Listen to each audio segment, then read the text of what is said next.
Yo, what's poppin', my people? It's your boy Crooks the Great, aka CTG, and I'm back at you guys. Bro, get up.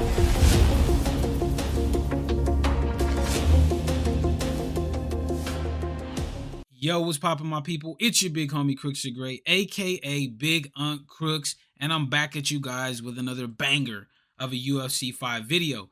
And in today's video, we're going to be using the brand new alter ego Frankie Edgar here in UFC 5. Now, as you guys can see, this is the UFC 136 Frankie Edgar. I believe this is a Frankie Edgar that defeated Gray Maynard.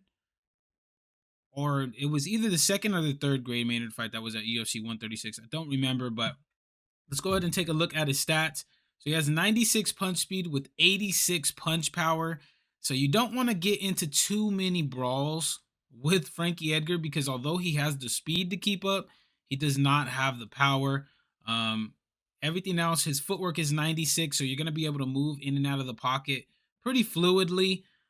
His kick power, that leaves a lot to be desired, but he wasn't really a kicker in real life, and his switch stance is an 80, so you got to be aware of people that are trying to chop your legs like Dustin Poirier and all that. His grappling is really, really good in the game. He has 95 takedowns, 95 top control, 89 off the back.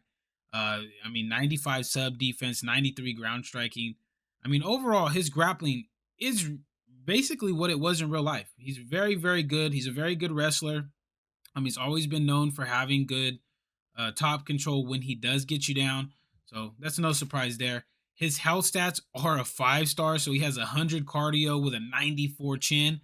The only thing is that leg health, that 89 leg health.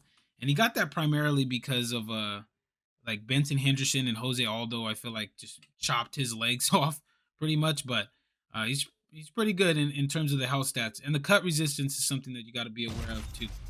So with that being said, we're going to go ahead and jump into the fight that I have for you guys here on the video. All right, and here we are, my people. We're using Frankie Edgar, and we're taking on an Eddie Alvarez here. So it's the battle of the alter egos here in this matchup. Now with Frankie, I want to take my time and really work my way into this fight and utilize his cardio if we can in this matchup. Here we're moving in and out of the pocket, using that 96 footwork, really just taking our time. Because like I said, I don't want to create too many brawl scenarios because pretty much against anybody in the lightweight division, he's not going to win unless they have a head health deficit. As we shoot for the first turning takedown off of the cage right there, we're able to scoop Eddie up and throw him on the ground. And this is really where Frankie Edgar is going to shine. If you're using him, you have to try to strike to grapple. So that's what we're going to be trying to do in this matchup. Here he's able to regain his half guard. We posture up, immediately go back to side control. Nice block by my opponent right there on the full mount. Now he rolls us. So here we're trying to chip away at that body health too when we're in sprawl.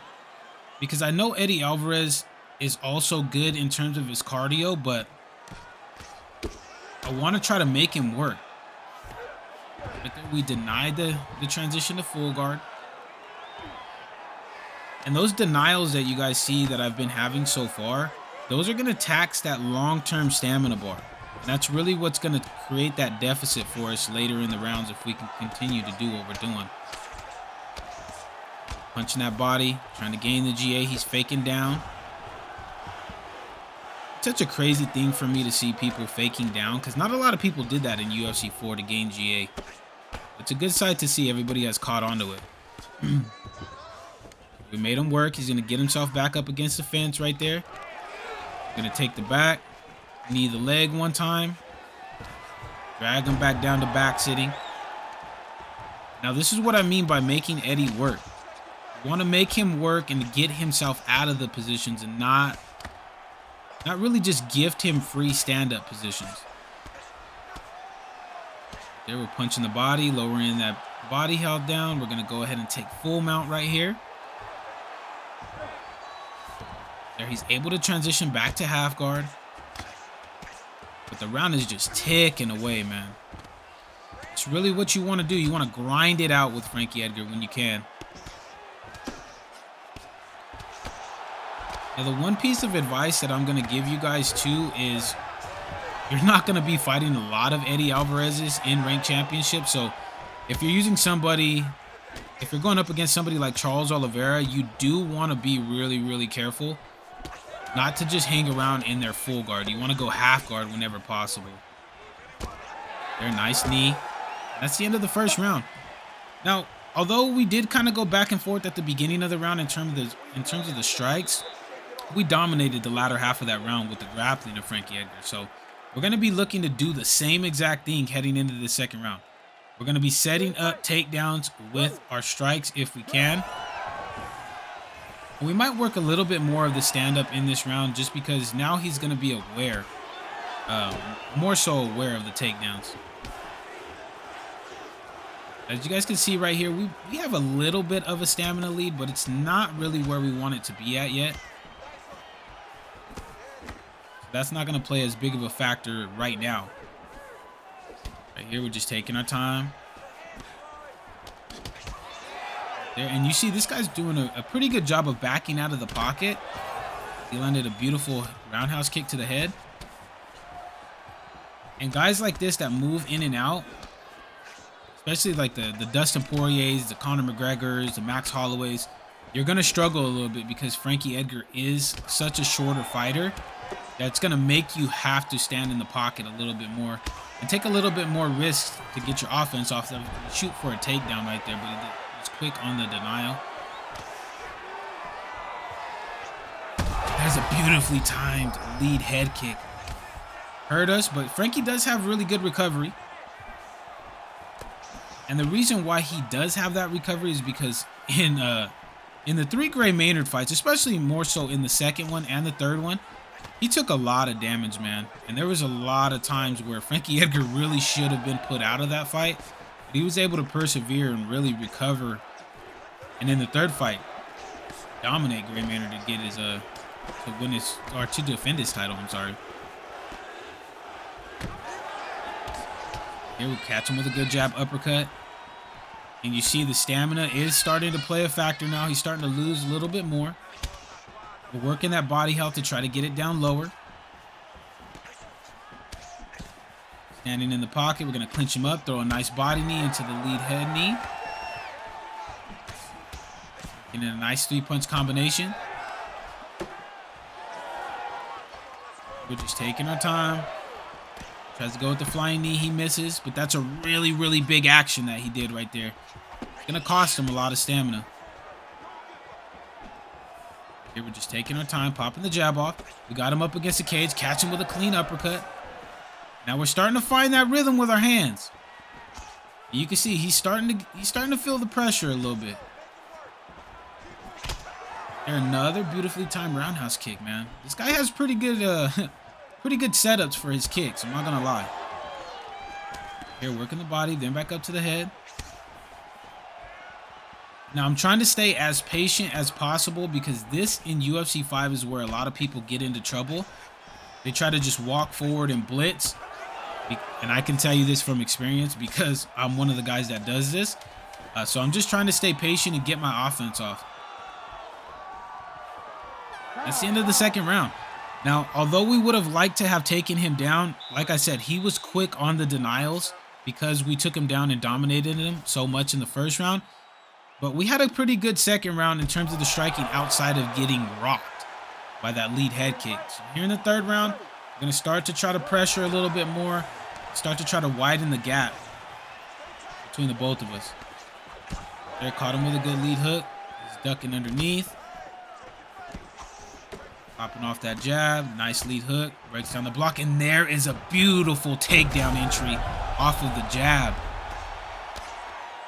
That's a good way to set up takedowns too, ladies and gentlemen, is off the jab. You jab and then immediately shoot for a single leg or a double leg. Your opponent really is expecting a combination, and then you're able to get the takedown. There we get full mount. Did a good job of getting back to half guard again. We're just grinding on him right here. Faking full mount, faking it again, punching that body. Go for side saddle, and we're able to get it right there. So here, you could be a really dominant position for us here if we're able to land some heavy elbows like we're doing right here. There. Goes for the transition. He's able to get out. But we go for the knee on belly just to give him a different look. But he does a good job of defending that and gets us back to half guard. But we're not discouraged. We deny the take or transition right there. Punching that body. Go for full mount. He denied it. So as Frankie, we really want to watch how many transitions we're getting denied, because that's going to zap that stamina lead that you guys see up at the top right there. We're just taking our time still. Landing some good ground and pound shots. Able to get back up, but that's okay, because we're making them work. With guys like Frankie Edgar and Colby Covington, you really want to make your opponents work, because that's what's going to create that stamina lead. There you see we ducked underneath, caught him with a beautifully timed ducking uppercut, drop him right there with a crispy clean combination, hitting that body, and now we have him hurt. Try to get him trapped up against the cage, but he did a good job of circling off. Caught him right there with a nicely timed roundhouse kick to the head. We're hurting him, but we're not overextending on combinations and getting caught with counters. He's in a lot of trouble right here, ladies and gentlemen. Now we smell blood. Still just taking our time. Nice jab hook, hurts him again, drop him with the lead hook. And now we're going for the ground and pound finish right here. And we just missed it. I mean, look at that 1% head health he had that saved him. Then he decides to get back to the feet. Hey, we're with it though. We going for this finish. Caught him with a nice lead hook. On the lead hook out, and the lead uppercut puts him to sleep, ladies and gentlemen. Puts him to sleep. And that's how you have to do it with Frankie Edgar. You got to slowly but surely work that stamina down, start to rack up that damage, and then when you get your opportunity like this right here, you put their lights out. As you see that beautifully timed lead uppercut land. But that's it for the video, guys. If you guys did enjoy this video, make sure to slap that subscribe button as well as slap that like button. It'd be much appreciated. And let me know, what do you think about the new alter ego Frankie Edgar? Do you like it? Do you hate it? Let me know in the comment section. But until next time, my people, take it easy, be safe, enjoy the rest of your guys' day, afternoon, evening, depending on where you guys are watching this from. And I will see you guys in the next video.